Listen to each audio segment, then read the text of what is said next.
Good morning. तर आज मम्मीचा महिना होता, त्यासाठी ना मम्मीला ताट टाकून घेतलं, दिवा लावलेला. नंतर मी पाया पडून घेतलं. जेवणामध्ये होतं वरण भात, पायनॅपल शिरा, पालक पनीर, आणि नंतर मीही जेवण करून घेतलेलं.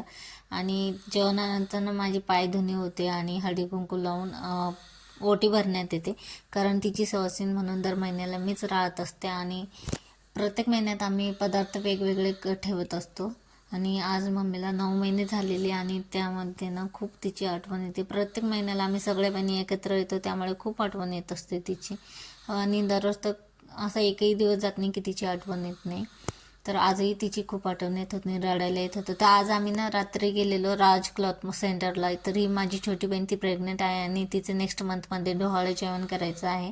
त्यासाठी साडी घ्यायची होती. आणि राजमध्ये आम्हाला काही साडी आवडली नाही. नंतर द्वारकादासमध्ये गेलेलो. साडीचा फोटो पुढे आहे. व्हिडिओ आवडला असेल तर लाईक, शेअर आणि चॅनलला सबस्क्राईब.